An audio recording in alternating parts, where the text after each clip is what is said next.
So, Shui, we've been discussing risk factors, and in our discussions, we've covered quite a few things. I'd like to kind of now start concentrating a little on the cholesterol aspect or the dyslipidemia aspect of stroke risk. What are your thoughts about the role of low density lipoprotein cholesterol, so LDL cholesterol, in the risk of developing stroke? Well, yes, because we have a lot of patients with intracranial atherosclerosis, so we do find that LDL-C is a very important risk factor, just as other international colleagues find. And however, so according to my knowledge, that there is fewer evidence for lipid-lower therapies for intracranial atherosclerosis. So if we use evidence-based medicine concept. However, so according to Sparkle trial and to some Brace trial, so we do believe that lipid-lower therapies are important and effective for patients with intracranial atherosclerosis. So in my practice, I give a very aggressive lipid-lower therapies for patients with intracranial atherosclerosis. So I think it's effective because all across the country, I mean in China, the neurologists have an impression that the stroke, the recurrence rate of stroke has been decreased within the past 10 years. So actually, 10 years before, we have a lot of patients with recurrent stroke. But now, after we have, of course, we do have other treatments, such as antiplatelet treatments. We also have a more effective antiplatelet treatments.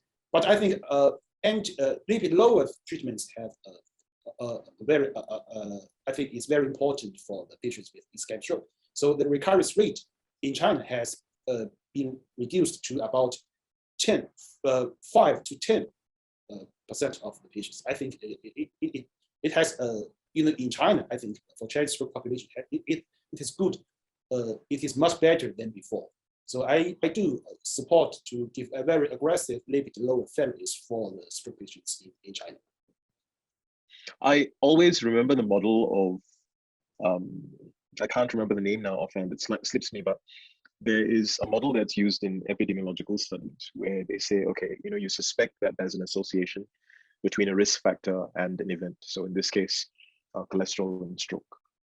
And then it's a question of looking to see if that relationship actually exists. And I guess there we've got evidence from things like the Framingham study and Kaiser Permanente that tell us that increased levels of cholesterol, dyslipidemia, definitely lead to an increased risk of things like stroke and acute myocardial infarctions. And then, of course, the question of what do you do then? You try and lower it. And I guess the thing to remember is that statins were something that only became available in the 1990s. Really aggressive cholesterol lowering therapies only became available from the mid-90s onwards. And of course, now we've got something far better in terms of the monoclonal antibody. And then, as you've rightly said, what happens to the event, in this case, stroke, if you successfully lower your cholesterol levels? Yeah. And so then you see a drop in the number of cases, or you see an improvement. And I think, as you've said, things like Sparkle, I'm reminded of one of the first statin trials, something called the 4S trial that looked more at myocardial infarction, and where they showed that by lowering total cholesterol, by lowering LDL cholesterol, you actually had a reduction by, I think, 30% of the outcome of acute myocardial infarction. So I think it's good that, as we sort of alluded to earlier, the role of cholesterol is very important in terms of being a risk factor for all of these conditions. The fact that we recognize it, the fact that we've recognized that LDL cholesterol has a crucial role in increasing the risk of these events, and that now with therapies to lower it, we actually see a drop in the event rate as well.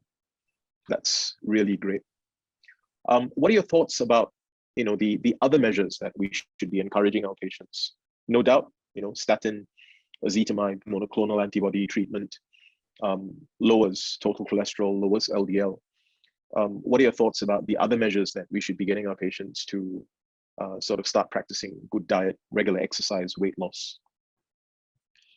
Well, just several days before, we have performed meta-analysis of the stroke prevention studies of China. So we found that for Chinese population, they don't eat fruits. So I think they have much lower intake of fruit than Western countries. So we do find that the fruit intake is can prevent about 40% of the stroke recurrence. So I think for Chinese population, I think we should give some education for general population to eat more fruit. So that's my impression. And after our meta-analysis, I do think that in Western countries, like in Australia, so I think you eat fruit every day. But for most, I think for a lot of Chinese patients and for general population of China, they don't have the concept that they should eat fruit every day. So they should. I think they should be educated for the guidelines for the primary prevention of stroke. I wish I could agree with you that healthy eating is very common here in Australia. Unfortunately, it's not. Like many parts of the world, the number of people who fall into the obese category is growing. That's got a lot to do with the fact that more processed foods are being consumed. So unfortunately, no, I'll have to say, Shui, that the general, sort of dietary habits here in Australia are not that great. Mm-hmm. And I think that's something that's worldwide. I think it's probably, in certain countries or in certain parts of certain countries where you get people really doing healthy eating and whatnot. Mm-hmm. And I think that's an important part that we should, we need to speak to patients about, telling them that, yes, your cholesterol levels are high and these are medications that we feel can help lower your cholesterol. But the role of exercise, the role of weight loss, the role of healthy eating, less processed food, less fried foods, all of these things would need to be sort of underlined to our patients as well.